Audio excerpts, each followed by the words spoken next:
وانشق البحار. Bismillahirrahmanirrahim. Alhamdulillahirabbil alamin wassalatu wassalamu ala asrofil anbiya wal mursalin nabiyina Muhammad wa ala alihi wa sahbihi wa man tabi'ahum bi ihsanin ila yaumiddin. Amma ba'du. Kita melanjutkan kitab Ushulus Sunnah, pondasi-pondasi akidah Ahlus Sunnah wal Jamaah. Dan pertemuan sebelumnya telah kita sebutkan tentang iman. Iman itu ada ucapan dan perbuatan, bertambah dan berkurang. Dan yang dimaksud dengan ucapan itu ada dua, ucapan hati dan ucapan lisan. Dan amalan juga terbagi menjadi dua, amalan hati dan amalan lisan, amalan anggota badan. Perbedaan antara ucapan hati dan perbuatan hati. Ucapan hati itu adalah niat. Ucapan hati itu niat. Sedangkan perbuatan hati adalah amal-amal hati, seperti mahabbah, cinta, khauf, takut, roja, rasa harap, tawakal, sabar, dan semua amal-amal hati itu dinamakan dengan amalul qalbi. Intinya bahwa iman itu dalam akidah Ahlussunnah wal Jamaah, iman itu ucapan, perbuatan, dan keyakinan hati. Iman itu juga bisa bertambah, iman itu bisa berkurang. Bertambah karena ketaatan dan berkurang karena kemaksiatan.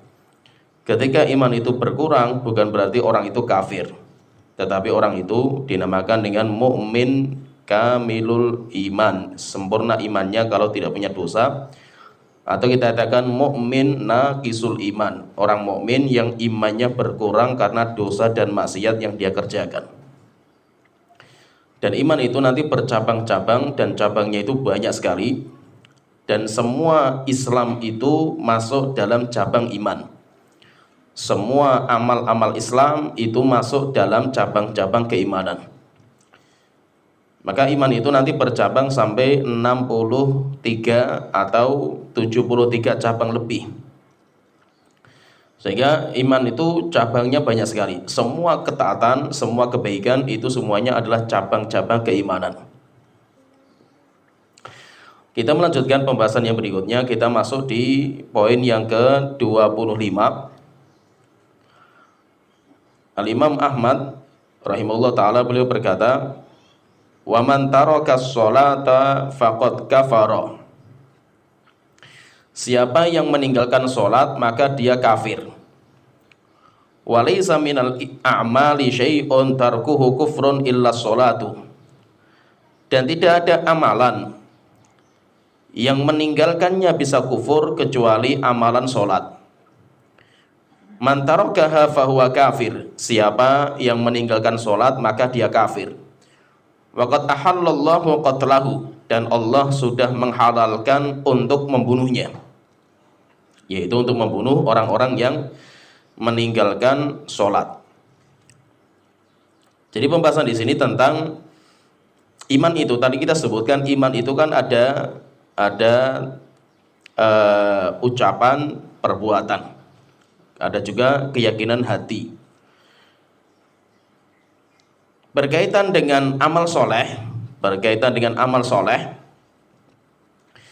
meninggalkan amal soleh itu hukum asalnya tidak sampai kufur. Meninggalkan amal soleh itu tidak sampai kufur selama orang itu tidak meyakini akan halalnya.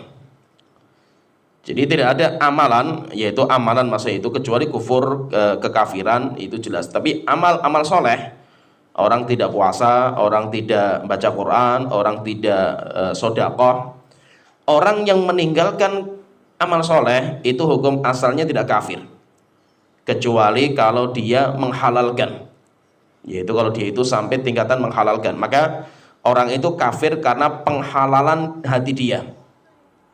Penghalalan itu maksudnya menganggap halalnya perbuatan yang dia kerjakan, maka nanti bisa kafir karena itu.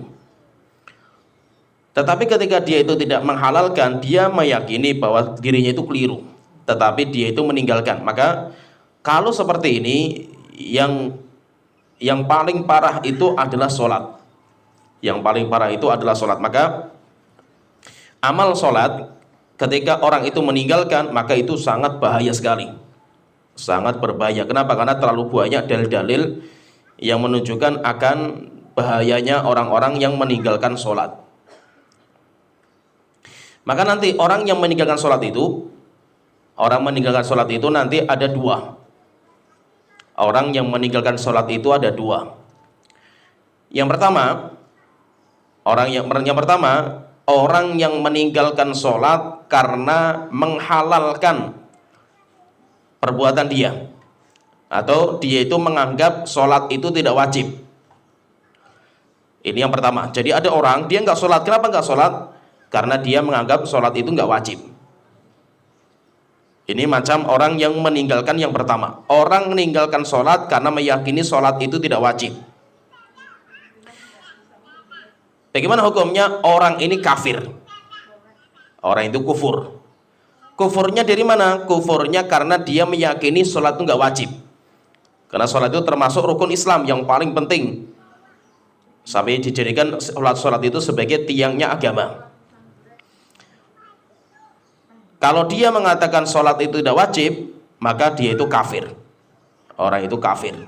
Karena sholat itu termasuk nanti masalah maklum minaddin bid-darurah, yaitu yang semua agama orang Islam itu semuanya tahu. Nggak ada namanya orang itu nggak tahu sholat itu wajib. Maka siapa yang tidak sholat karena dia itu mengingkari hukumnya, maka dia itu kafir karena pengingkaran dia terhadap hukum wajibnya sholat. Kemudian yang kedua, orang yang meninggalkan sholat karena malasnya. Dia masih meyakini, masih mengakui sholat itu wajib, tapi karena dia itu malas, karena dia itu orangnya meremehkan, dan dia itu masih menganggap dirinya itu keliru, dirinya itu berbuat dosa dengan tidak sholat. Terus bagaimana hukum orang seperti ini? Hukum orang seperti ini yaitu dia itu tidak sholat, bukan karena meyakini akan tidak wajibnya, tetapi dia itu malas, yaitu dia itu orang yang malas. Maka kalau masalah seperti ini terjadi khilaf panjang di antara para ulama, yaitu tentang masalah orang yang dia itu meninggalkan sholat karena malas, tetapi masih meyakini bahwa sholat itu wajib. Dan itu kayak mayoritas di negeri kita lah, orang-orang yang tidak sholat itu seperti itu. Ketika ditanya, "Mas, kamu kenapa nggak sholat itu?" Ya dia mengatakan, ya lagi nggak, ya belum bisa sholat saya itu. Kalau ditanya, "Kamu tahu nggak sholat itu hukumnya wajib?" Tahu, sholat itu hukumnya wajib, cuma saya belum bisa mengamalkan. Nah ini yang kita bahas, yaitu dia masih mengakui sholat itu wajib, tetapi dia itu tidak mengerjakan karena malas atau karena dia itu ya meremehkan. Bagaimana hukumnya orang seperti ini? Maka terjadi khilaf di antara para ulama. Kalau jumhur ulama, mayoritas para ulama, mereka mengatakan orang itu berbuat dosa paling besar, tetapi tidak sampai keluar dari Islam. Orang itu telah berbuat dosa besar, bahkan dosa meninggalkan sholat itu melebihi semua maksiat, melebihi berzina, minum khamar, mencuri, dan semua dosa yang lain. Meninggalkan sholat itu lebih parah dosanya itu, tapi tidak sampai tingkatan keluar dari Islam. Orang itu masih muslim, tapi dia telah berbuat dosa besar. Ini pendapat jumhur. Pendapat jumhur ulama itu pendapatnya Imam Syafi'i, pendapatnya Imam Malik, pendapatnya Imam Abu Hanifah, dan salah satu riwayat dari Imam Ahmad. Kemudian pendapat yang kedua, orang yang meninggalkan sholat maka dia kafir. Orang yang meninggalkan sholat kafir, walaupun dia itu malas. Ini salah satu riwayat dari Imam Ahmad dan itu yang paling masyhur. Sehingga pendapat Imam Ahmad yang paling masyhur, orang yang meninggalkan sholat kafir. Orang yang meninggalkan sholat kafir. Ini pendapat yang paling masyhur dari pendapatnya Imam Ahmad.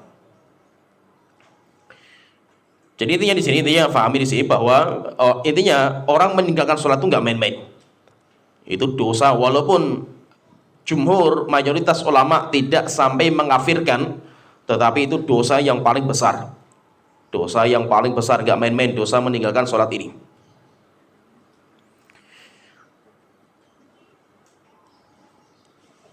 Ayat Al-Quran, demikian juga dalam banyak riwayat, Rasulullah SAW itu keras sekali mengancam tentang orang-orang yang meninggalkan sholat, bahkan sampai dijuluki sebagai orang kafir. Sampai dijuluki orang kafir, sampai dijuluki sebagai orang musyrik, orang-orang yang tidak sholat. Allah Ta'ala berfirman dalam surat Maryam ayat ke-59, yaitu orang-orang generasi-generasi yang rusak yang nanti akan dibinasakan sama Allah Ta'ala. Setelah Allah menyebutkan para nabi dan rasul, setelah itu Allah Ta'ala berfirman di surat Maryam ayat 59, fa khalafa mim ba'dihim khalfun. Setelah itu akan datang, setelah generasi mereka, generasinya para nabi dan rasul, akan datang sebuah generasi yang rusak. Cirinya apa generasi yang rusak itu? Allah Ta'ala mengatakan adha'us shalah, mereka menyanyiakan sholat mereka. Itu tanda rusaknya generasi. Adha'us shalah wattaba'us syahawat, dan mereka lebih gemar mengikuti syahwat mereka. Fasawfa yalqawna ghayya, orang ini akan sesat, orang ini akan binasa, orang seperti ini. Yaitu menunjukkan apa? Menunjukkan bahwa termasuk binasanya sebuah generasi ketika mereka itu menyanyiakan sholat mereka, meninggalkan sholat mereka. Allah Ta'ala juga berfirman dalam surat Ar-Rum ayat ke-31, wa aqimus sholata wa la takunu minal musyrikin. Tegakkanlah sholat dan janganlah kalian menjadi orang-orang musyrik. Tegakkan sholat, perintah untuk menegakkan sholat, dan Allah Ta'ala mengatakan dan jangan kalian itu jadi orang musyrik. Seakan-akan orang yang tidak sholat, orang yang tidak bisa menegakkan sholat, maka dia itu ciri orang-orang musyrik. Itu ciri orang-orang musyrik. Maka dikaitkan antara sholat dengan jangan menjadi orang-orang musyrik. Tegakkan sholat dan kalian jangan menjadi orang musyrik. Yaitu maksudnya apa? Seakan-akan kalau kalian tidak bisa menegakkan sholat, berarti ciri-ciri orang musyrik itu ada dalam diri kalian. Sedangkan dalam hadis Rasulullah SAW ada banyak sekali riwayat yang Rasulullah SAW itu keras sekali mengancam orang-orang yang dia itu meninggalkan sholat. Dari Jabir radhiyallahu anhu, hadis ini dikeluarkan oleh Imam Muslim. Beliau mengatakan, sami'tu Nabiyya sallallahu alaihi wasallam yaqul, saya mendengar Rasulullah sallallahu alaihi wasallam beliau bersabda, inna bainar rajuli wa baiнаsyirki wal kufri tarkas shalah. Sesungguhnya pembeda antara seorang muslim dengan kesyirikan dan kekufuran adalah meninggalkan sholat. Jadi yang membedakan antara muslim dan kafir itu apa? Sholat. Yang membedakan itu sholat. Maka siapa yang meninggalkan sholat, maka pembeda antara dia dengan orang musyrik dan orang kafir gak ada. Kalau tidak ada, berarti dia itu sama dengan orang musyrik, sama dengan orang kafir orang itu. Dalam hadis yang lain dari Abdullah bin Buraidah, dari bapaknya yaitu dari Buraidah, hadis ini dikeluarkan oleh Imam Tirmidzi, Imam Nasai, Imam Majah, Imam Ahmad, dan disahihkan oleh para ulama. Rasulullah SAW beliau bersabda, innal ahdal ladzi bainana wa bainahumus shalah. Sesungguhnya pembatas antara kami dan mereka, yaitu mereka itu orang kafir, pembatas kami itu adalah sholat. Pembatas antara kami dan orang kafir itu sholat. Faman tarakaha faqad kafar. Siapa yang meninggalkan sholat, maka dia kafir. Jadi sampai Rasulullah tegas sekali mengatakan, siapa yang meninggalkan sholat, maka dia kafir.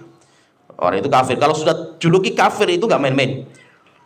Kalau sudah dijuluki kafir itu tidak main-main. Itu dosa yang sangat-sangat besar sekali.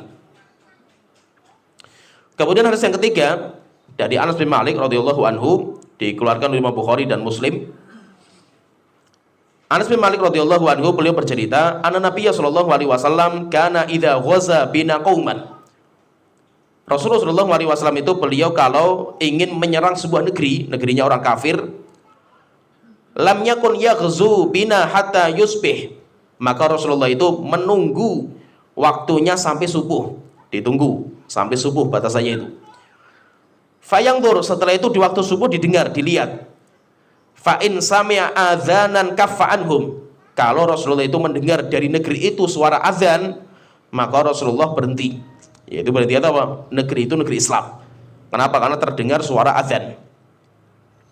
Wa illam yasma' adzanan aghara alaihim. Tetapi Rasulullah itu kalau tidak mendengar suara azan, maka Rasulullah perintahkan para sahabat untuk menyerang mereka. Karena itu negeri kafir.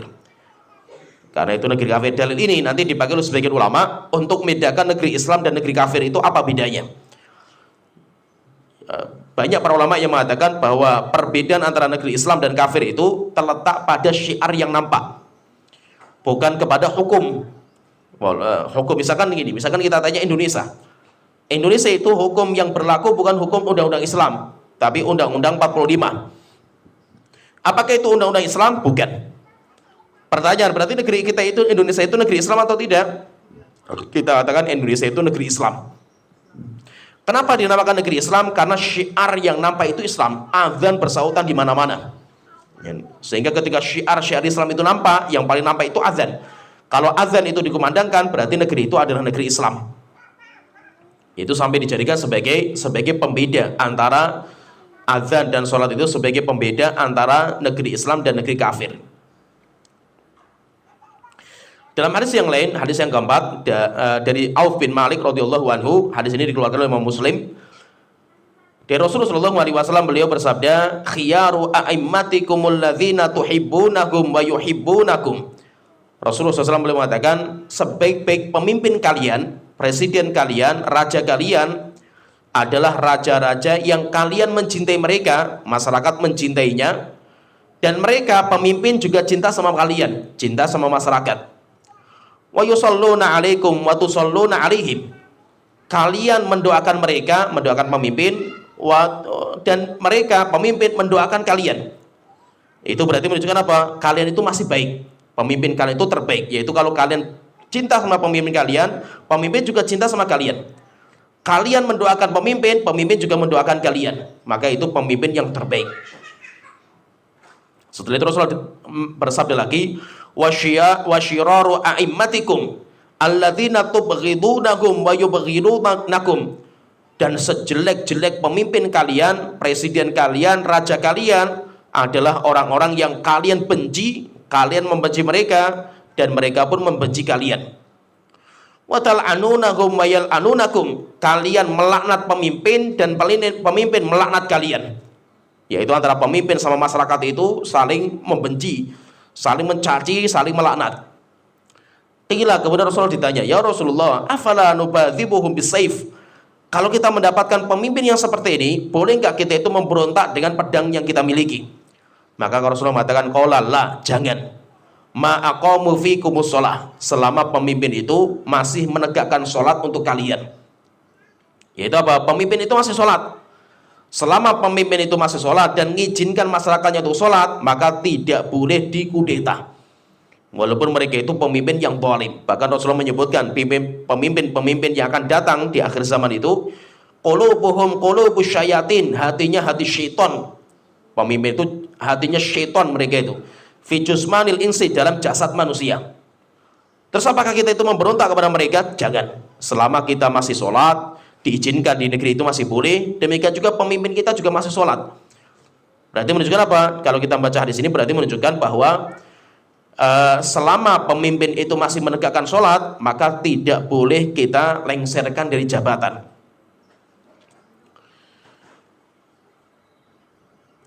Jadi kalau kita perhatikan di sini, berarti banyak sekali nanti riwayat yang Rasulullah SAW itu mengancam dengan keras sekali ancaman tentang orang-orang yang tidak mengerjakan sholat.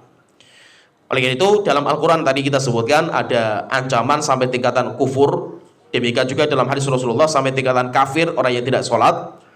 Maka orang meninggalkan sholat itu bahaya. Bahkan kalau kita membaca ucapan para sahabat, demikian juga ucapan para tabi'in, seakan-akan nanti kalau kita itu mempelajari masalah lebih dalam itu, seakan-akan sahabat itu ijma itu sepakat mereka itu. Tapi sepakatnya itu namanya ijma sukuti. Jadi nanti ijma itu ada dua, ada ijma shorih, yaitu mereka mengatakan kami sepakat kami ijma, kami isma, lah itu sorry jelas. Kemudian ada yang dinamakan dengan ijma sukuti. Ijma sukuti itu maksudnya apa? Ada satu pendapat, sahabat berpendapat dengan pendapat yang jelas, setelah itu sahabat yang lain mendiamkan, tidak ada yang mengingkari, maka seakan-akan itu kesepakatan mereka. Dari diceritakan dari Miswar bin Makhromah, dia bercerita, annahu dakhala ma'a Ibn Abbas radhiyallahu anhuma ala Umar. Pernah suatu ketika Abdullah bin Abbas radhiyallahu anhuma itu masuk ke kamarnya Umar bin Khattab radhiyallahu anhu, hina tu'ina, ketika Umar itu ditikam di waktu sholat subuh. Umar itu menjadi imam, dan yang menikam itu adalah orang Majusi, namanya Abu Lu'lu'ah al-Majusi. Kalau nama aslinya itu Fairuz, diberikan lakop namanya Abu Lu'lu'ah al-Majusi. Dia menikam Umar dan dia itu pura-pura ikut sholat subuh. Kemudian Umar ditikam di tubuhnya sampai yang paling parah itu di perutnya, sampai bocor, ususnya Umar itu bocor. Sampai beliau ketika pulang diminumkan air susu sampai air susunya keluar dari perutnya. Kemudian ini pedangnya itu sudah, belatinya itu sudah dirumuri racun sama Abu Lu'lu'ah. Maka ketika Umar itu ditikam, pingsan beliau itu kan, bercucuran darah sampai pingsan, kemudian dibawa pulang dalam kondisi masih pingsan, sampai para sahabat itu bingung bagaimana menyadarkan Umar. Akhirnya sebagian mereka mengatakan Umar itu akan bangun kalau mendengar azan. Akhirnya sebelahnya Umar itu azan, kemudian Umar itu bangun. Maka pertama yang ditanya sama Umar itu, apakah kaum muslimin sudah menyelesaikan sholat mereka? Ketika diberitahu sudah, maka setelah itu jadi ditanya, Abdullah bin Abbas mengatakan, ya Amirul Mukminin as-sholah, wahai Amirul Mukminin, sudah pada sholat, tinggal engkau sholatlah wahai Amirul Mukminin, yaitu wahai Amirul Mukminin Umar, sholatlah engkau. Akhirnya setelah itu beliau mengatakan, ajal innahu la hadza fil Islam liman adha as-sholah. Maka Umar bin Khattab mengatakan, sesungguhnya tidak ada bagian Islam sedikit pun, yaitu tidak ada satu sedikit pun Islam bagi orang-orang yang menyanyiakan sholat-sholat mereka. Yaitu Umar di sini mengatakan, orang yang dia itu menyanyiakan sholat, maka tidak ada bagian sedikit pun dalam Islamnya. Islamnya hilang semua, Islamnya roboh semuanya ketika dia itu tidak mengerjakan sholat. Akhirnya nanti dari ucapan Umar ini, semua para sahabat itu diam, bahkan seakan-akan membenarkan ucapan Umar. Akhirnya semuanya seakan-akan mereka itu ijma, dinamakan dengan ijma sukutinya mereka. Sampai ada seorang tabi'in, dia mengatakan, Abdullah bin Syakik, dia mengatakan, karena ashabu Muhammad sallallahu alaihi wasallam la yarawna syai'an minal a'mali tarkuhu kufrun ghairu shalah. Dahulu para sahabatnya Rasulullah, mereka tidak melihat ada sebuah amal yang meninggalkannya itu bisa kufur kecuali sholat. Amalan yang meninggalkannya itu bisa kufur kecuali sholat, seperti kata Imam Ahmad tadi. Yaitu kata Imam Ahmad tadi di kitab kita itu, beliau mengatakan tidak ada amalan tarkuhu kufrun, yang meninggalkan itu bisa kufur kecuali amalan sholat. Maka itu ketika orang itu meninggalkan sholat, berarti orang meninggalkan sholat itu bahaya, dosa besar, nggak main-main. Kenapa? Karena sampai seakan-akan ijma para sahabat, orang-orang yang seperti itu, yaitu orang yang meninggalkan sholat itu bisa kafir. Bahkan nanti orang-orang yang mereka itu tidak menegakkan sholat, itu bahkan bisa dihukum mati. Itu bisa dihukum mati. Sebagaimana Rasulullah mengatakan, umirtu an uqatilan nas, saya diperintahkan oleh Allah untuk memerangi manusia, hatta yashhadu an la ilaha illallah, sampai mereka itu bersyahadat la ilaha illallah Muhammadur Rasulullah, wa yuqimus shalah, mereka menegakkan sholat, wa yu'tuz zakat, dan mereka membayar zakat. Berarti menunjukkan apa? Berarti kalau orang itu dia tidak menegakkan sholat, maka Nabi Muhammad masih diizinkan untuk memerangi mereka, sampai walaupun tingkatan sampai membunuh mereka. Fa idza fa'alu dzalika asamu minni dima'ahum wa amwalahum. Kalau mereka sudah menjalankan ini, syahadat, sholat, zakat, maka darah dan harta mereka terjaga. Illa bihaqil Islam, kecuali kalau dia itu melanggar hukum Islam, seperti orang berzina, rajam, orang membunuh, pancung. Berarti nyawanya sudah tidak terjaga lagi. Wa hisabuhum Allah, dan hisabnya nanti diserahkan kepada Allah Ta'ala. Jadi intinya di sini, intinya yang kita bahas ini adalah orang yang dia itu meninggalkan sholat. Maka kita katakan tadi, orang meninggalkan sholat itu ada dua macam. Orang yang meninggalkan sholat karena dia itu meyakini sholat tidak wajib, maka itu kafir. Orang seperti itu kafir, Islamnya batal. Islamnya batal. Orang yang sampai dia mengatakan sholat itu tidak wajib. Seperti ucapan orang-orang liberal. Sampai ada di antara mereka dosen itu mengatakan kayak itu. Saya sudah beberapa hari nggak sholat. Kenapa? Karena saya masih ragu tentang wajibnya sholat. Sholat itu wajib atau tidak itu saya masih ragu gitu. Maka kita katakan orang itu kafir. Orang itu kafir. Kenapa? Karena telah mengingkari rukun Islam yang paling penting, yaitu masalah sholat. Kemudian yang kedua, meninggalkan sholat yang kedua, orang yang dia itu meninggalkan sholat karena malas. Orang itu meninggalkan sholat karena malas. Maka orang yang malas ini terjadi khilaf panjang di antara para ulama. Jadi kalau kita lihat sejarahnya itu, maksudnya kalau kita lihat ya, kalau ulama-ulama sahabat, hampir mereka itu ijma sepakat orang yang dia itu malas, tidak sholat karena malasnya, orang itu kafir. Orang itu kafir, dan itu juga dijalankan atau yang diamalkan sama Syekh bin Baz di Saudi, itu fatwanya seperti itu. Demikian juga guru saya, Syabul Hasan, itu punya kitab panjang sekali pembahasan masalah ini, yaitu tentang masalah orang meninggalkan sholat. Beliau kumpulkan semua pendapat dalam masalah ini, pendapatnya sahabat, tabi'in, tabi'ut tabi'in, sampai akhirnya nanti tarjihnya beliau mengatakan, saya lebih cenderung kepada pendapat yang mengatakan kafir. Pendapat yang mengatakan kafir, yaitu orang yang meninggalkan sholat kafir.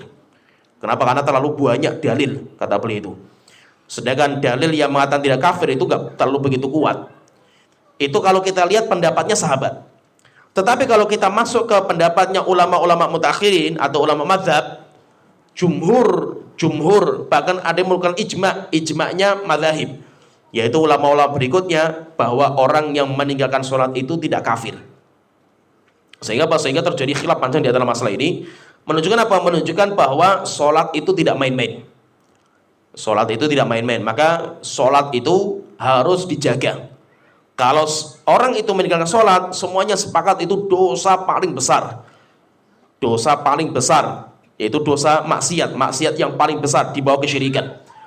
Tapi apakah sampai tingkatan kafir atau tidak, itu yang menjadi khilaf di antara para ulama. Tapi dosanya besar sekali. Yang tadi saya katakan, jadi gini, dosa itu nanti ada dua. Dosa itu ada dua. Yang pertama, dosa karena meninggalkan perintah. Allah memerintahkan, Rasulullah memerintahkan, kita tidak menjalankan, dosa kita itu. Kemudian yang kedua, dosa yang kedua itu dosa karena melanggar apa yang dilarang. Allah melarang kita untuk berzina, kemudian kita langgar. Allah melarang kita untuk minum khamar, kemudian kita minum khamar. Kita melanggar larangan Allah Ta'ala. Berarti dosa itu ada dua. Dosa karena tidak menjalankan perintah. Yang kedua, dosa karena melanggar larangan. Itu semuanya dosa. Semuanya dosa. Tapi kata para ulama, mana dosa yang paling besar dari dua ini? Kita katakan dosa yang paling besar itu dosa ketika meninggalkan perintah. Dosa meninggalkan perintah itu lebih besar daripada dosa melanggar larangan. Berarti fahami di sini, kalau kita faham ini, yaitu bahwasanya meninggalkan perintah itu dosa besar. Seperti bahkan lebih besar daripada dosa melanggar larangan. Maka berarti apa? Berarti orang tidak sholat, padahal sholat itu perintah, dia dosa. Orang tidak puasa, dosa, karena puasa itu diperintahkan. Orang tidak bayar zakat, dosa, karena bayar zakat itu diperintahkan. Demikian juga orang yang berzina dosa, karena zina itu dilarang. Minum khamar itu dosa, karena minum khamar itu dilarang. Judi itu dosa, karena judi itu dilarang. Tapi kata para ulama, dosa meninggalkan perintah itu lebih besar. Berarti apa? Orang tidak sholat, dosanya melebihi berzina, melebihi minum khamar, melebihi membunuh. Orang tidak puasa Ramadan, dosanya melebihi berzina, melebihi membunuh, melebihi mencuri. Sehingga nggak main-main, apalagi sampai tingkatan yang ditinggalkan itu masuk dalam rukun Islam. Apalagi sholat rukun Islam yang pertama, itu dosanya nggak main-main itu. Oleh itu kita kalau kita pahami itu, Nabi Adam Demikian juga iblis, dua-duanya itu dulu di surga. Nabi Adam di surga, iblis juga di surga. Dan dua-duanya diusir dari surga. Iblis diusir dari surga, Nabi Adam juga diusir. Kenapa? Karena berduanya sama-sama berbuat dosa. Iblis berbuat dosa sampai akhirnya dikeluarkan dari surga, Nabi Adam juga berbuat dosa sampai akhirnya Nabi Adam pun dikeluarkan dari surga, diturunkan ke bumi. Tapi kata para ulama, dosanya iblis melebihi Nabi Adam. Dosanya iblis itu lebih parah daripada Nabi Adam. Apa dosanya iblis? Dia tidak mau sujud kepada Nabi Adam, di mana Allah perintahkan untuk sujud. Kan Allah perintahkan malaikat dan iblis untuk sujud sama Nabi Adam. Iblis nggak mau. Dosa. Sehingga iblis itu berbuat dosa. Nabi Adam juga berbuat dosa. Dosanya Nabi Adam itu apa? Dilarang makan buah dari sebuah pohon. Dan Nabi Adam melanggar sampai Nabi Adam itu makan buah itu sampai akhirnya dihukum keluar dari surga, kemudian diturunkan ke bumi. Nabi Adam berbuat dosa, iblis berbuat dosa. Kata para ulama, dosanya iblis itu lebih parah. Kenapa lebih parah? Karena dosanya iblis itu dia itu meninggalkan perintah, membantah perintah Allah dengan logika. Itu dosa yang besar, gak main-main. Oleh itu berarti apa? Berarti orang tidak sholat itu dosanya melebihi berzina, melebihi minum khamr, melebihi mencuri, melebihi membunuh. Dan itu nggak main-main, dosa itu nggak main-main. Dan sholat, kalau kita perhatikan itu, sholat itu ibadah yang paling mulia. Sholat itu ibadah yang paling mulia melebihi ibadah-ibadah yang lain. Maka itu ketika sholat itu ibadah yang mulia, maka sholat itu memiliki kelebihan. Banyak sekali kelebihan sholat dibandingkan dengan yang lain. Contohnya, di antara kelebihan sholat itu, Allah untuk memerintahkan sholat, Allah itu langsung ngomong sama Nabi Muhammad, tidak lewat perantara. Yaitu Allah itu pengen ngomong sama Rasulullah langsung itu, untuk ditetapkan kewajiban sholat itu berapa. Akhirnya Nabi Muhammad di Isra Mi'rajkan sampai ke langit ke-7. Isra Mi'raj itu apa? Isra Mi'raj itu hanya untuk menetapkan kewajiban sholat itu 5 kali sehari semalam. Awalnya enggak 5 kali, awalnya 50 kali. Tujuannya hanya untuk itu, perjalanan yang sangat luar biasa dari perjalanan Rasulullah Isra Mi'raj hanya untuk menetapkan kewajiban sholat. Sedangkan kewajiban bayar zakat, kewajiban puasa, demikian juga larangan minum khamr, larangan berzina, itu semuanya lewat perantara malaikat Jibril. Kalau sholat tidak, Allah pengen ngomong langsung. Kenapa? Karena pentingnya sholat. Sampai akhirnya ketemu dengan para nabi, langit pertama, kedua, ketiga, sampai ke-7, sampai naik Sidratul Muntaha, sampai akhirnya Rasul ketingkatan, malaikat Jibril saja nggak kuat. Sangat dekat sekali sama Allah Ta'ala, sampai tingkatan Rasulullah mengatakan, asma'u fihi sharifal aqlam, kata Rasulullah, sampai saya mendengar goresan pena takdir. Ya kita baca, nun wal qalami wa ma yasturun, nun dan qalam, pena, takdir yang menulis, Rasulullah itu sampai mendengar goresannya. Pena takdir yang menulis takdir-takdir Allah Ta'ala. Sangat dekat sekali itu. Sampai Rasulullah ditanya, Rasulullah, Anda waktu itu melihat Allah enggak? Maka Rasulullah mengatakan, enggak. Saya cuma melihat cahaya yang menutupi wajah Allah Ta'ala. Yaitu sangat dekat sekali sama antara Rasulullah dengan Allah Ta'ala. Nah, kewajiban pertama yang Allah Ta'ala turunkan, Allah tetapkan itu 50 kali. Sehari semalam. Setelah itu Nabi Muhammad turun, ketemu sama Nabi Musa. Kemudian ditanya, wahai Muhammad, berapa yang Allah wajibkan? Maka Nabi Muhammad mengatakan 50 kali sehari semalam. Akhirnya Nabi Musa mengatakan, wahai Muhammad, umatku itu diwajibkan 50 kali sehari semalam. Yaitu berarti Nabi Musa dan umatnya itu kewajiban sholat itu 50 kali. Kami tidak mampu mengerjakan. Padahal kami itu lebih semangat ibadah daripada umat engkau, wahai Muhammad. Maka minta keringanan dari Allah Ta'ala. Akhirnya setelah itu Nabi Muhammad naik lagi ke atas langit, minta keringanan. Diringankan menjadi 40. Turun. Tanya sama Nabi Musa lagi, wahai Nabi Muhammad, berapa yang Allah wajibkan? 40 kali. Enggak mampu umatmu, wahai Muhammad. Minta lagi keringanan. Akhirnya minta lagi keringanan, turunkan menjadi 30, 20, 10, sampai 5. Sampai 5. 5 turun, Nabi Muhammad ketemu sama Nabi Musa. Ditanya, wahai Muhammad, berapa yang Allah wajibkan? 5 kali sehari semalam. Apa kata Nabi Musa? Laqad alajtu bani Israel. Wahai Muhammad, saya itu hidup, dakwah di Bani Israel. Saya itu orang paling sabar, saya itu. Itu saja masyarakat saya nggak bisa mengerjakan sholat. Kaum kamu lebih malas dalam ibadah, wahai Muhammad. Maka minta lagi keringanan. Akhirnya Nabi Muhammad mengatakan, wahai Nabi Musa, saya sudah malu. Sudah malu, saya sudah minta berkali-kali. Maka Nabi Musa mengatakan, wahai Muhammad, umat kamu tidak akan bisa mengerjakan 5 kali sehari semalam ini. Akhirnya Nabi Muhammad mengatakan, sudah saya pasrah sama Allah Ta'ala. Akhirnya ketika Nabi Muhammad sudah setuju, akhirnya ditetapkan kewajiban sholat itu hanya 5 kali sehari semalam. Tapi Allah Ta'ala mengatakan, hiya khomsun wa hiya khomsuna. Walaupun 5 kali sehari semalam, pahalanya seperti 50 kali. Pahalanya seperti kita sholatnya Nabi Musa, yaitu 50 kali sehari semalam. Tapi perkiraan Nabi Musa itu benar. Rupanya apa? Yang 5 kali sehari semalam itu jarang sekali yang bisa istiqomah untuk mengerjakan. Apalagi di negeri kita, negeri Indonesia yang mayoritas muslim ini.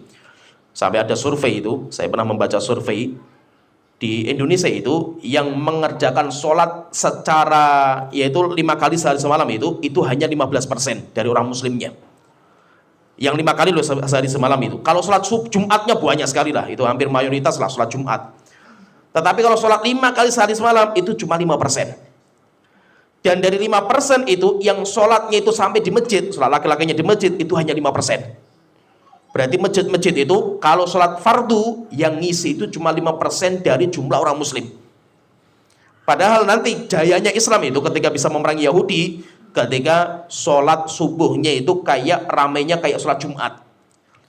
Tapi berarti kan masih jauh lah gitu, masih itu masa-masa emasnya Islam itu masih jauh. Kenapa? Karena melihat orang Islamnya masih seperti ini. Nah, berarti menunjukkan apa? Allah itu untuk mewajibkan sholat itu sampai terjadi Isra Mi'raj, nggak main-main itu.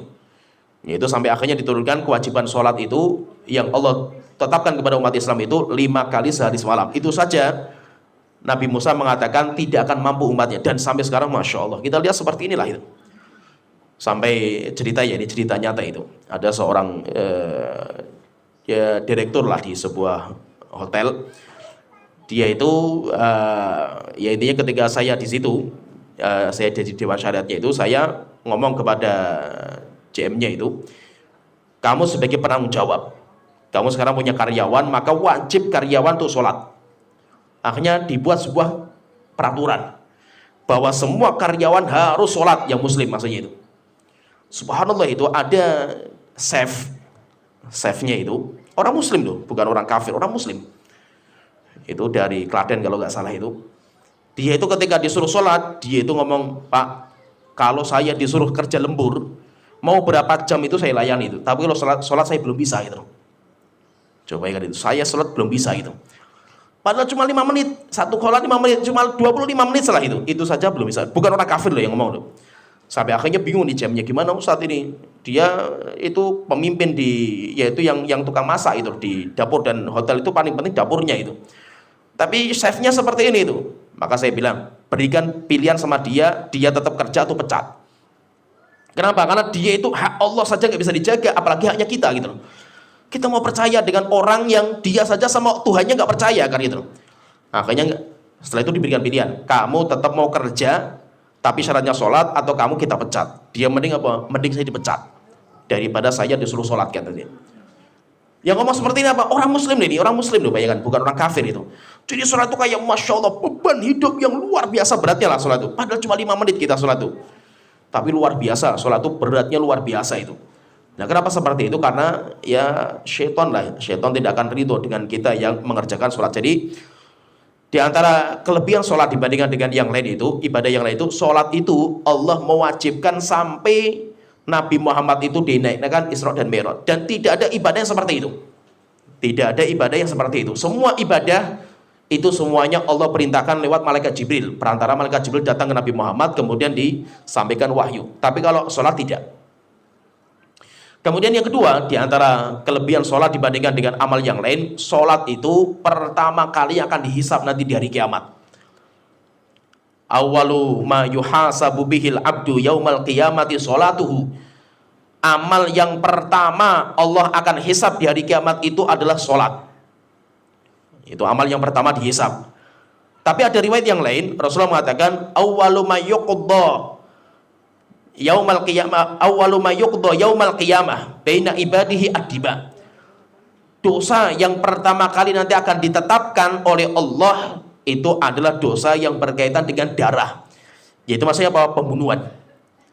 Nah, di sini terjadi khilaf di antara para, berarti nanti yang akan dihisab pertama kali itu apa gitu? Salat atau pembunuhan? Maka kata para ulama mengatakan nanti amal yang pertama kali dihisab yang berhubungan antara Allah dengan Khalik, antara makhluk dengan Khalik. Jadi kan hubungan kita itu ada dua. Hubungan kita dengan sang pencipta, hablum minallah. Yang kedua, hubungan kita dengan manusia yang lain, dinamakan dengan hablum minan nas. Hubungan kita dengan Allah, haknya Allah atas kita itu, yang pertama kali akan dihisab itu sholat. Yang pertama kali dihisab itu sholat, itu pertama kali. Kalau sholatnya benar, semuanya gampang. Sedangkan haknya manusia kepada kita, hablum minan nas, dosa yang pertama kali antara manusia dengan manusia yang lain, yang pertama kali akan dihisab, itu berkaitan dengan darah, yaitu dosa pembunuhan. Itu nanti yang pertama kali akan Allah selesaikan. Berarti menunjukkan apa? Menunjukkan sholat itu nggak main-main. Sehingga sholat itu amal pertama kali yang akan dihisab oleh Allah Ta'ala. Maka nanti manusia dalam masalah sholat itu ada tiga. Kalau kita baca hadis itu, maka manusia itu nanti dalam masalah sholat itu ada tiga. Awwalu ma yuhasabu bihil abdu yaumal qiyamati sholatuhu. Amal pertama kali akan dihisab oleh Allah itu sholatnya. Maka manusia itu nanti ada tiga macam. Yang pertama, orang yang sholatnya sempurna. Orang yang sholatnya itu sempurna, dia mengerjakan sholat dengan sempurna, penuh dengan khusyuk, niat yang benar, sempurna sholatnya itu.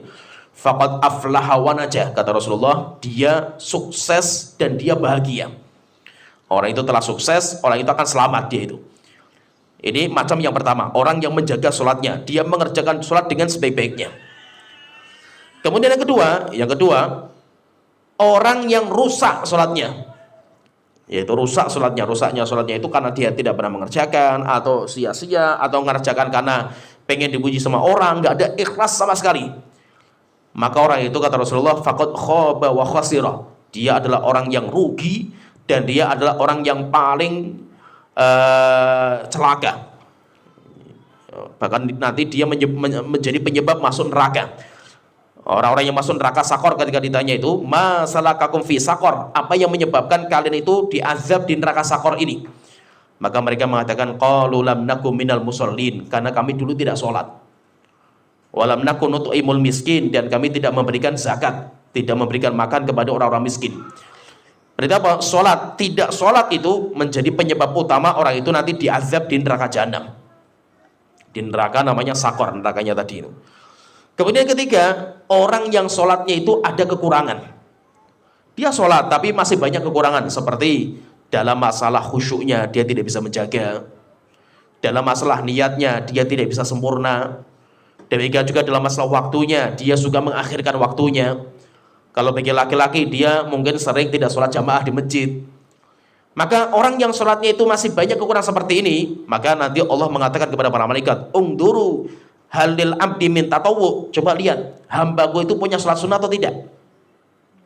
Maka nanti dilihat, kalau dia punya sholat sunnah itu digunakan untuk menutup kekurangan pada sholat fardu kita.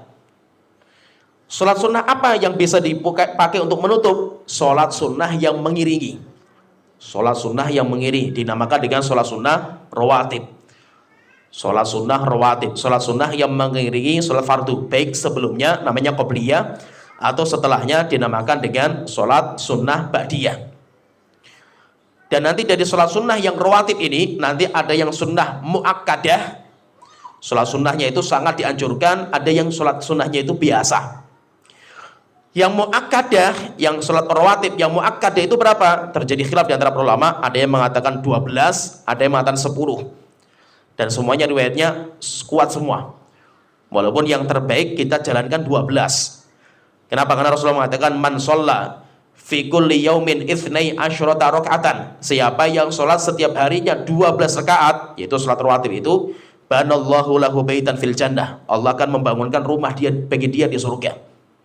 Lah sekarang hitungannya 12 sama 10 itu apa? Yang mengatakan 12, yang mengatakan 10, kalau 10 itu 2 rakaat sebelum subuh, 2 rakaat. Kemudian 2 rakaat sebelum zuhur, kemudian 2 rakaat setelah zuhur, 2 rakaat setelah maghrib, kemudian 2 rakaat setelah isya. Itu 2 rakaat, 2 rakaat, 2 rakaat. Berarti kalau dihitung 5. Setelah sebelum subuh, sebelum zuhur, setelah zuhur, setelah maghrib, setelah isya. Itu semuanya 2 rakaat, 2 rakaat, 2 rakaat, berarti 5 kali kita kerjakan, berarti jumlahnya 10. Ada juga yang mengatakan enggak, jumlahnya 12. Jumlahnya 12. Kalau 12 bagaimana? 2 rakaat sebelum subuh, 4 rakaat sebelum duhur. Jadi sebelum duhur itu 4 rakaat. Kemudian 2 rakaat setelah duhur, 2 rakaat setelah maghrib, 2 rakaat setelah isya. Jadi bedanya nanti di qobliyah duhurnya. Jadi qobliyah duhurnya itu berapa? Ada yang mengatakan qobliyah duhur itu 2, ada yang mengatakan qobliyah duhur itu 4. Pertanyaannya, kalau kita mau mengerjakan 4 rakaat qobliyah duhur, gimana caranya itu? Caranya 2 kali salam, 2 kali salam. Jadi kita sholat dulu 2 rakaat salam, setelah itu berdiri lagi, sholat lagi, kemudian salam lagi. Berarti kalau kita perhatikan ya, sholat fardu dan rawatib sebelumnya dan setelahnya itu yang paling banyak itu duhur. Yang paling banyak itu duhur, coba. Enggak ada yang bisa menyaingi duhur. Kenapa? Karena duhur itu sholat fardunya saja sudah 4 rakaat. Fardunya 4 rakaat. Kalau ditambah dengan qobliyah 4 rakaat, sudah 8 rakaat kita sholat itu.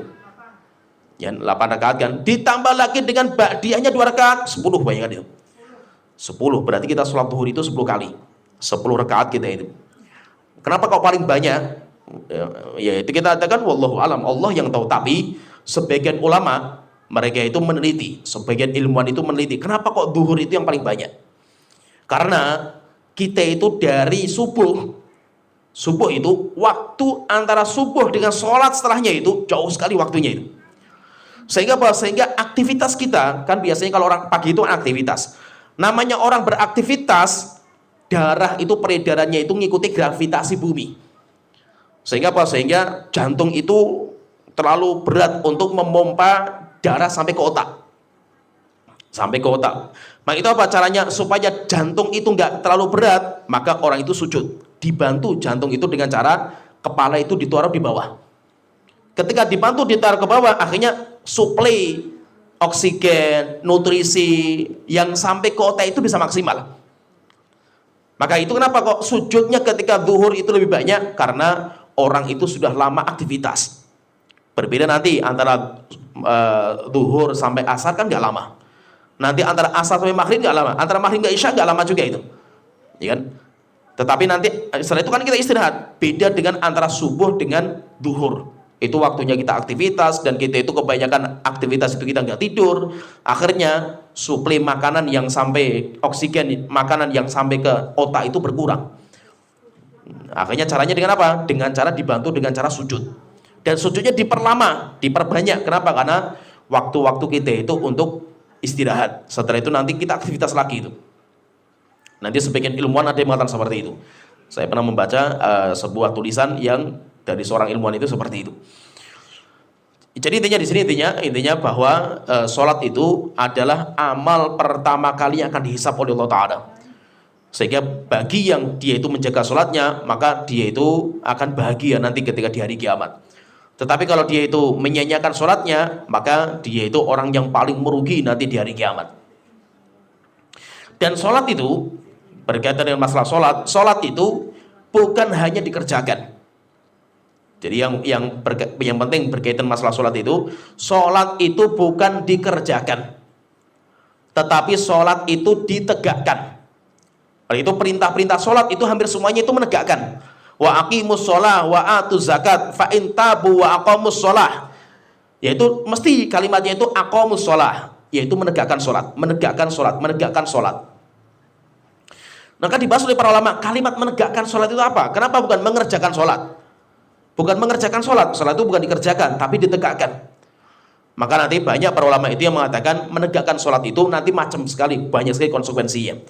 Yang pertama, yang paling penting dalam masalah sholat itu apa? Menegakkan sholat. Namanya menegakkan itu apa? Menegakkan antara yang dohir dan batin. Yaitu apa? Sholat itu perlu hati untuk hadir ketika ibadah. Dan itu nggak dibutuhkan ibadah yang lain. Contohnya misalkan orang bayar zakat, apakah perlu khusyuk bayar zakat? Nggak perlu. Orang puasa, apakah perlu khusyuk? Nggak perlu juga. Kenapa? Karena ibadah itu nggak perlu hati itu menyertai. Kecuali apa? Kecuali sholat. Sholat itu bukan hanya lisan kita baca, bukan hanya mata kita bergerak, kemudian kepala kita bergerak, tangan kita bergerak, kaki kita bergerak, bukan. Tetapi hati kita pun harus ikut hadir. Itu yang dinamakan dengan khusyuk. Dinamakan dengan khusyuk, dan khusyuk itu yang paling susah dalam sholat kita itu. Khusyuk itu luar biasa, susahnya luar biasa. Kenapa? Karena syaitan itu akan menggoda khusyuknya kita. Dengan cara apa? Kita nanti akan diingatkan dengan memori-memori yang nggak penting gitu. Jadi kita punya memori-memori, kita itu punya memori-memori yang nggak pernah terpikirkan. Kapan terpikirannya itu? Dalam sholat. Maka itu syaitan itu dalam sebuah riwayat itu kalau dia itu dengar azan, syaitan itu lari ke birit-birit dari masjid, keluar dari masjid ke birit-birit. Azan selesai dia balik lagi ke masjid, ganggu orang-orang yang sedang sholat sunnah. Setelah itu nanti kalau qomat lari lagi syaitan itu. Setelah itu kalau qomat sudah selesai, syaitan balik lagi, maka dia akan ikut sholat bersama orang. Apa yang dikerjakan itu? Dia itu menyuruh kita untuk ingat-ingat sesuatu. Coba kamu ingat kejadian ini, coba kamu lihat kejadian sesuatu yang nggak penting dan nggak pernah kita ingat gitu. Itu semuanya akan diingatkan semuanya sama syaitan. Sehingga sampai ada kalau bercanda itu, kalau kunci kita itu hilang atau naruh di mana lupa, sholat saja. Bisa nanti kepikiran, oh iya tadi tak taruh di sini, lupa saya kan itu. Maka subhanallah kita bikin program ya, saya itu jadi terkadang juga seperti itu. Kita terkadang lagi duduk rapat itu buntu itu. Ini apa nih caranya nanti gimana itu? Jadi kayak programnya itu buntu di pikiran kita itu. Apa sih itu? Sholat ketemu semua gitu. Oh iya gini nanti caranya gini ketemu semua itu. Masya Allah itu. Oleh kita apa? Orang sholat itu bisa khusyuk itu luar biasa. Nah itu karena supaya kita bisa khusyuk itu bagaimana caranya? Caranya itu sholat jamaah. Sholatnya itu berjamaah. Maka di antara ada beberapa cara sholat kita itu bisa khusyuk itu. Di antaranya apa? Bacanya itu dikeraskan. Itu diantara caranya, keraskan. Jangan baca itu pelan sampai terkadang mulut nggak bergerak gitu. Itu sangat gampang sekali nanti dirusak khusyuknya kita sama syaitan itu. Maka kalau kita sholat itu minimal kita baca Bismillahirrahmanirrahim, Alhamdulillahirrabbilalamin. Kenapa kita keraskan itu? Supaya bukan hanya pikiran kita yang main. Kan kita hafalkan pikiran kan itu. Tapi yang main pikiran kita main, mulut kita main, telinga kita juga main dalam ibadah itu. Sehingga apa? Sehingga nggak ada namanya yang lain gitu. Tapi kalau orang sholat Allahu Akbar mulutnya diam, bacanya Al-Fatihah kapan? Di hati saya baca itu mesti pikiran kemana-mana itu. Nggak mungkin tidak. Maka dengan kita itu mendengar, apalagi mulut kita ikut ngomong, berbicara, itu cara supaya kita itu bisa khusyuk.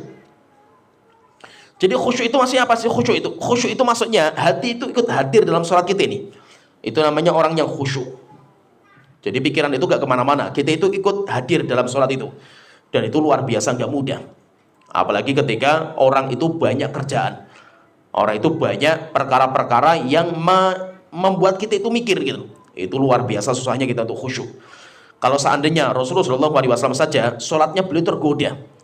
Gara-gara beliau sholat di rumah ada korden yang bergaris-garis. Korden baru. Akhirnya Rasulullah tanya sama Aisyah, ini korden dari siapa ini? Oh tadi dikasih hadiah sama si fulan itu. Wahai Aisyah, ambil korden itu telah ganggu sholat saya itu. Jadi cuma gambar-gambar saja terkadang ganggu itu. Bahkan terkadang Rasulullah itu pernah suatu ketika itu Rasulullah sholat di masjid jadi imam. Selesai sholat langsung Rasulullah berdiri langsung menuju ke rumahnya beliau. Setelah itu tiba-tiba langsung beliau itu masuk ke masjid lagi bawa satu keping emas. Beliau mengatakan ini emas ini telah ganggu sholat saya ini. Sehingga saya sholat kepikiran mikir emas ini. Maka tolong bagikan ini kepada fakir miskin gitu. Itu kalau seandainya kita sholat, banyak sekali pikiran yang mau kita pikirkan. Mesti itu semuanya masuk dalam sholat kita itu.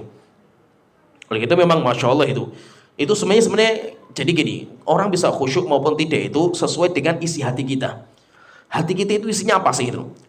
Kalau hati kita itu isinya akhirat, maka sholat itu mudah sekali khusyuk. Karena isinya itu akhirat. Tapi kalau hati kita isinya dunia, orang kalau sudah menjadi pecinta dunia masuk dalam hati, apalagi isinya semuanya dunia, jadi kayak sampah hati kita ini, akhirnya yang kita pikirkan itu cuma dunia. Sampai kita meninggalkan 1 menit saja untuk dunia nggak bisa lepas itu. Kenapa? Karena isinya hati kita itu isinya semuanya dunia. Coba kita sholat itu kan nggak lama kan. Orang sholat misalkan ya, sholat bacanya mudah saja lah. Sholat subuh bacanya trikul, qul huwallahu ahad, qul a'udzu birabbil falaq misalkan itu. Itu berapa menit gitu? 2 menit, 3 menit lah itu. 2 menit, 3 menit kita bisa khusyuk saja itu luar biasa mati-matian gitu itu. Padahal cuma 2 menit, 3 menit bayangkan itu. Kita sholat itu Masya Allah pikiran kemana-mana itu gak jelas itu. Padahal cuma 1 menit, 2 menit itu. Kenapa? Saking kotornya hati kita itu. Kotor dengan dunia. Sehingga kotor sekali dengan dunia. Akhirnya pikiran kita itu gak bisa dibersihkan. Maka itu untuk membersihkan hati ya memang jangan sampai dunia itu masuk ke hati. Solusinya cuma itu. Jangan sampai dunia itu masuk ke hati. Biarkanlah dunia itu di tangan kita itu. Sehingga kita punya dunia itu di mana? Di tangan. Kita kuasai dunia, bukan dunia yang menguasai kita. Tapi kalau sudah dunia itu masuk dalam hati sampai menjadi rasa cinta, maka itu bahaya. Bahaya sekali karena dunia itu kalau sudah masuk ke hati jadinya racun. Dunia itu kalau sudah masuk ke hati jadinya racun. Dan dunia sama akhirat itu nggak bisa digabungkan dalam hati. Nggak mungkin dalam hati Anda itu bisa diisi dua-duanya. Cinta sama dunia, cinta sama akhirat, nggak mungkin. Tidak mungkin. Kenapa? Karena dunia itu racun, sedangkan akhirat itu permata. Nggak bisa dijadikan satu gitu. Sehingga apa? Sehingga pasti akan dominan. Kalau dominan akhiratnya, dunia akan tersingkirkan. Kalau dalam hati itu isinya dunia, akhirat akan tersingkirkan. Maka itu apa? Rasulullah itu melarang orang itu mencintai dunia. Bukan berarti tidak mencari dunia. Mencari dunia itu harus. Kita itu harus bekerja, kita itu harus mencari dunia. Tapi jangan sampai dicintai. Jangan sampai dunia itu masuk ke hati. Kalau sudah sampai masuk ke hati, sampai dicintai, itu bahaya sekali dunia itu. Racun jadinya. Maka sholat kita gak pernah khusyuk. Oleh itu sampai ada sebuah riwayat itu, ada orang 60 tahun sholat, selama 60 tahun, gak ada satu rakaat pun yang diterima sama Allah Ta'ala. Kenapa gak ada yang diterima? Karena saking kotornya hati dia sehingga gak bisa khusyuk dalam sholatnya itu. Kenapa seperti itu? Karena masuknya dunia dalam hati. Oleh itu kita itu berjuang. Bagaimana kita itu berjuang? Bersihkan hati kita itu dari dunia. Semua keinginan dunia itu kita bersihkan dari hati. Biarkanlah dunia itu di tangan kita. Kalau orang bertanya misalnya, Ustaz, bagaimana kita tahu kalau hati kita itu isinya dunia atau akhirat itu? Itu nanti bisa dilihat. Bisa dilihat dari mana? Pertama, nangisnya kita. Coba kalau Anda itu nangis. Ingat, saya dulu pernah nangis kapan ya itu? Oh, dulu saya pernah nangis itu. Sampai nangisnya gereng-gereng. Pertanyaan kapan itu?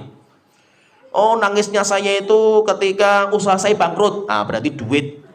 Ya, berarti isinya itu duit hati kita itu. Saya nangis, kenapa nangis? Oh, ribut sama suami. Sampai pokoknya sampai mau cerai. Sampai, isinya duit juga. Bahasa dunia juga kan itu. Ya kan? Jadi apa? Nanti akan ketahuan. Anda itu kapan nangisnya? Coba dicek. Saya dulu pernah nangis itu kapan saja itu? Oh, nangis saya ketika ini. Semuanya dilihat. Ada nggak di antara yang kita tangis itu kan akhirat kita itu? Kalau nggak ada sama sekali, berarti isinya sampah semua hati kita itu. Itu kelihatan nanti dari tangisan kita. Kenapa? Air mata itu mahal.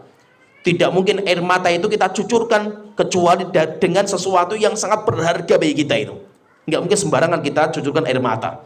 Kemudian kedua, coba biasanya itu isi hati kita itu isinya apa itu? Nanti kelihatan dari doa kita. Coba kalau kita itu punya doa mustajab, waktu yang mustajab, apalagi sampai kita depan Ka'bah, wes pokoknya waktu mustajab, apalagi kita sampai di Raudhah Nabi Muhammad misalkan itu. Coba kita itu minta apa gitu? Kalau mintanya masih, wahai Tuhanku lancarkan rezeki saya, wes pokoknya, wes berarti duit semua isinya hati kita itu. Sampai orang itu sampai terhadap haji sampai setiap tahun, umroh sampai setiap tahun itu tujuannya apa? Pengen doa minta kelancaran rezeki di sana gitu, bayangkan itu. Berarti apa? Sudah umroh haji niatnya dunia lagi. Masya Allah, luar biasa dunia itu. Luar biasa itu. Ya, maka itu kalau kita itu kadar akal kita itu nanti akan ketahuan dari doa kita. Yang kita minta sama Allah kalau waktu mustajab itu apa itu? Kalau kita mintanya surga, mintanya akhirat, mintanya selamat dari api neraka jahanam terus itu yang kita minta, ya berarti isinya hati kita itu akhirat. Nah, jadi maksudnya itu kita itu kalau ingin khusyuk itu hati kita itu harus kita bersihkan dari dunia. Selama masih dunia itu masuk di hati, jangan kita bisa harapkan sholat kita itu bisa khusyuk. 1 menit saja nggak bisa kita itu. Meninggalkan pikiran kita dari dunia nggak bisa gitu. Maka itu nggak mudah. Orang itu khusyuk nggak mudah. Apalagi syaitan terus akan mengingatkan kepada kita memori-memori yang nggak penting. Sampai akhirnya terpikirkan semuanya. Ya sampai sini pembahasan kita berkaitan dengan orang meninggalkan sholat. Sebenarnya masalah meninggalkan sholat itu masalah khilafiyah. Tapi dibahas sama beliau karena ini masalah penting. Bukan masalah yang remeh. Masalah yang penting, maka beliau tegaskan nanti di kitab ini Ushulus Sunnah karena ini masalah yang sangat urgen.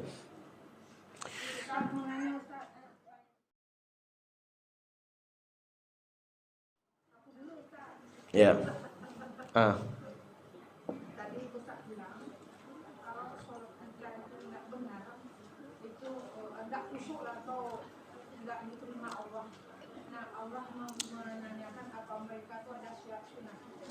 Mungkin dengan melakukan sholat sunnah rawatib atau sholat sunnah yang lain itu akan bisa mengurangi gitu. Ya. Terus, jadi sholat sunnah itu tujuannya untuk apa? Untuk menutupi kekurangan sholat fardu kita. Kalau sholat fardu kita itu banyak kekurangan, maka dengan sholat rawatib itulah mudah-mudahan bisa ditutupi gitu. Tapi difahami, yang dimaksud dengan Allah tidak menerima khusyuk itu, jadi gini, orang yang sholat tidak khusyuk nggak akan diterima oleh Allah Ta'ala. Maksudnya diterima itu apa? Maksudnya diterima itu tidak diberikan pahala nanti di hari kiamat. Kalau berkaitan masalah sahnya, sah. Kenapa? Karena khusyuk bukan termasuk syarat sahnya sholat. Makanya gini, fahami nih, yang saya sebutkan fahami. Kita ibadah itu tujuannya dua. Kita sholat itu tujuannya dua, dan yang lainnya lah tujuannya dua. Yang pertama, menggugurkan kewajiban. Sehingga kalau kita sudah gugur kewajibannya, kita sudah nggak berdosa lagi. Sudah, kita nggak dituntut sampai hari kiamat lah masalah itu, selesai. Yang kedua, tujuan yang kedua itu kita mendapatkan pahala. Sehingga ada orang yang sholat, dia gugur kewajiban tapi nggak mendapat pahala, ada. Ada orang yang sholat, dia dapat pahala dan gugur kewajibannya, ada. Ada orang yang sholat dapat pahala tapi belum gugur kewajiban, sehingga harus mengulangi lagi. Gimana, paham tergambar ya? Orang puasa misalkan, seorang wanita puasa, dia sudah mau buka puasa, datang darah haid, puasanya kan batal, harus kan diulangi lagi kan gitu.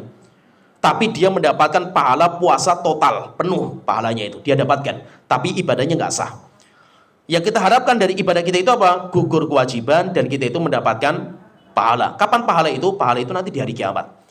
Maka kalau orang nggak khusyuk, bukan maksudnya itu sholatnya batal, bukan, sholatnya sah. Tetapi ada orang sholat sah sholatnya, tapi dia nggak mendapatkan pahala satu pun pahala nggak dapat sama sekali. Itu tergantung Nabi khusyuknya. Oleh itu kita sholat satu soft, Rasulullah mengatakan ada yang selesai sholat mendapatkan satu gunung pahala, ada yang seekor onta, sapi, kambing, ada yang ayam, ada yang telur, ada yang selesai sholat nggak membawa pahala sama sekali. Sholatnya bareng, semuanya sah semua. Bedanya di mana? Bedanya di khusyuknya. Jadi khusyuk itu berpengaruh masalah pahalanya, bukan masalah diterima, maksudnya itu sah dan tidak. Kalau sahnya sah, maka dengan kita itu sholat sunnah, mudah-mudahan nanti pahalanya itu digenapkan sama Allah Ta'ala. Pahala sholat kita itu digenapkan sama Allah Ta'ala karena kurang khusyuknya itu ya, jadi seperti itu. Wallahu a'lam. Gimana? Ya. Saya pernah mendengar Ibnu Abbas itu, kalau nggak salah Ibnu Abbas itu sholatnya itu cepat sekali, cepat lah. Dia ditanya, wahai seorang sahabat dekat dengan Rasulullah SAW, kenapa sholatnya cepat? Beliau menjawab, saya tidak ingin setan mengganggu sholat saya kalau terlalu lama. Itu bagaimana? Itu betul ya? Wallahu a'lam. Saya belum mendapatkan riwayat itu. Nanti coba kita carikan dulu riwayatnya. Ya intinya kalau kita kembali kepada Rasulullah itu kalau sholat, jadi sholat itu yang terbaik itu yang paling lama. Itu sholat itu yang terbaik itu yang paling lama. Jadi bukan berarti nanti kan karena alasan di antara alasan orang yang sholatnya itu sholat tarawihnya ngebut, kan cepat sekali sholat tarawih sampai 21 rakaat dalam 7 menit misalkan itu. Itu kan alasannya itu supaya setan belum sempat nyesatkan kita sudah selesai sholatnya itu. Lagi kita mau sampai ada cerita itu, saya kaget juga pas lihat berita itu. Saya sholat di sini itu asik-asiknya apa? Saya itu kemeringat gitu. Loh sholat cari keringat atau cari apa kan itu loh? Sholat itu cari pahala bukan cari keringat kan gitu loh. Nah, jadi nanti banyak alasannya itu orang kan karena seperti itu. Wallahu a'lam, saya belum mendapatkan riwayatnya dari Abdullah bin Abbas. Nanti saya carikan coba. Wallahu a'lam, saya belum tahu. Ya. Kan kata tadi orang yang tidak khusyuk itu belum tentu sholatnya tidak sah. Ya, berkaitan masalah sahnya nggak ada karena sah khusyuk bukan syarat sahnya sholat. Iya. Ya. Nah, tapi tetap setiap kita melakukan kegiatan semua sehari-hari itu kita pasti akan mincernya kan pahala. Sudah pasti. Iya. Bukan masalah sah tidak sahnya juga kan gitu. Iya. Kepingin pasti pahalanya. Iya. Nah, kalau sholat, saya sudah jamin sholat saya tidak pernah ada khusyuknya, wes sudah pasti. Dari anak pertama sampai anak 3, sholat sudah tidak ada sahnya. Punya wes. Ini masih Allah Akbar, ini anak lompat dari atas. Allah Akbar, ini sudah tidak mungkin. Iya. Itu berarti sudah benar sholatku itu tidak dapat pahala yang seumur-umur dari punya anak itu. Nah itu tuh pria ya, saya sholat cuma satu kok kan. Uang kan tidak ada sesuatu, tidak ada hasil kan ke pria. Kamu ingat kesel kan. Jadi gini, Sekarang pahami khusyuk itu apa gitu loh. Jadi khusyuk itu apa gitu loh. Jadi khusyuk itu bukan berarti kita itu nggak gerak, kita itu nggak, bukan gitu loh. Rasulullah itu pernah sholat beliau sambil bunuh ular. Berarti banyak gerak nggak? Banyak gerak kan gitu. Rasulullah juga pernah sholat membopong cucunya Hasan. Bahkan ketika Rasulullah sujud, Hasan itu naik kuda. Rasulullah itu jadikan kuda-kudaan gitu loh. Itu. Rasulullah juga pernah sholat di rumah. Ketika itu Aisyah pengen masuk. Akhirnya Rasulullah berjalan bukakan pintu. Berarti menunjukkan apa? Gerak dalam sholat itu boleh. Bukan berarti itu nggak khusyuk. Khusyuk itu apa? Menghadirkan hati. Saya itu sedang sholat oleh saya ini. Sehingga apa? Saya itu nggak mikir yang lain kecuali itu gitu loh. Walaupun apa? Terkadang saya bergerak karena sesuatu yang hajat, nggak ada masalah. Yang penting apa? Saya itu hadirkan. Saya itu sedang sholat gitu. Sehingga setiap pikiran saya itu pengen mikir utang, langsung saya kembalikan. Saya mikir sholat. Setiap saya mikir ini lagi, kembalikan ke sini. Setiap mau mikir lagi, kembalikan ke sini. Itu namanya khusyuk. Ya paham ya? Bukan berarti kita itu sholat itu harus diem. Sampai sebagian mengatakan sholat itu harus dipejamkan matanya biar nggak kemana-mana. Bukan itu gitu loh. Khusyuk itu bukan itu. Sampai terkadang dimatikan lampunya biar gelap supaya mana tidur dia nanti kan gitu. Jadi khusyuk itu bukan seperti khusyuk itu apa? Pikiran kita itu kita fokuskan ke sholat kita itu sehingga kita nggak mikir yang lain gitu. Nah jadi seperti itu. Jadi gini, yang penting itu fokus kita itu pertama kita itu harus fokus ke sahnya sholat dulu. Sahnya sholat. Kenapa? Karena kalau sholat kita nggak sah, sampai hari kiamat nanti akan dituntut sama Allah Ta'ala kan itu. Ini yang pertama, itu harus kita fokuskan di situ. Yang kedua, kita itu berjuang untuk khusyuk. Semaksimal mungkin kita serahkan urusan kepada Allah Ta'ala. Kalau seandainya, ini saya katakan ya, kalau seandainya yang diterima oleh Allah cuma satu sujud kita saja ya, misalkan satu sujud saja, kita itu sudah menjadi orang paling bahagia kita itu. Kita nggak mengharapkan semua diterima sama Allah Ta'ala itu. Kita bukan siapa-siapa kan gitu. Tapi minimal apa? Ada satu rakaat kita yang diterima itu sudah alhamdulillah kita itu. Sampai Abdullah bin Umar itu mengatakan jika seandainya ada satu rakaat saya yang diterima sama Allah Ta'ala, saya menjadi orang yang paling bersyukur kepada Allah Ta'ala.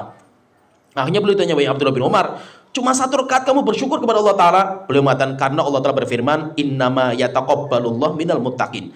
Allah itu hanya menerima amal dari orang yang bertakwa.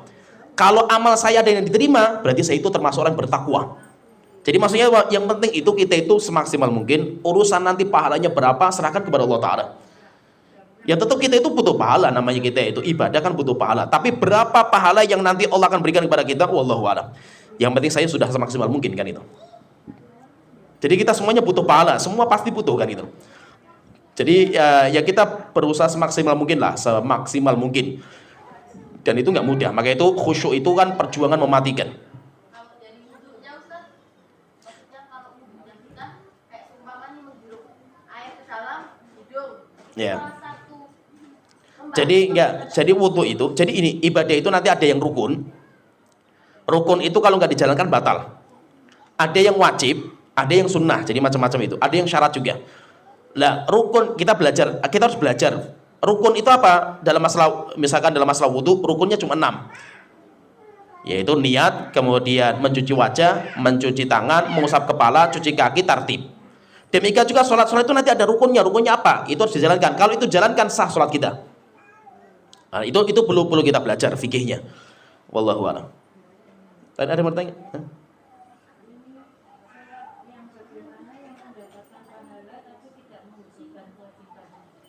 Jadi gini, contohnya misalkan saya sholat, rakaat pertama, kedua, ketiga, keempat, sudah mau selesai nih, tiba-tiba batal wudhu saya, kentut misalkan itu. Sholatnya sah nggak ini? Nggak sah, berarti diulang semua nggak?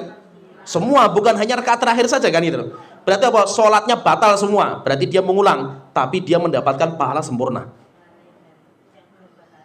Semua, jadi pahala yang dia kerjakan selama itu sah.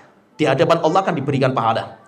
Contohnya lagi misalkan tadi seorang wanita yang dia puasa Ramadan dari awal sampai akhir mau buka puasa keluar dari haid, maka puasanya kan nggak sah. Berarti dia harus mengqadha di hari yang lain karena nggak sah kan. Tapi dia mendapatkan pahala. Kenapa? Karena dia itu tidak bisa menyelesaikan puasa karena udzur syar'i. Nah dia mendapatkan pahala sempurna. Pahalanya dapat tapi dia sholatnya nggak sah. Gitu.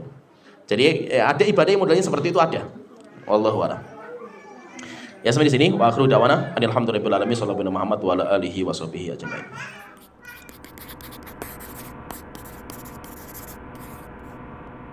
Donasi dakwah multimedia Nidaus Salam. Berikan donasi terbaik Anda untuk dakwah dan pendidikan Islam.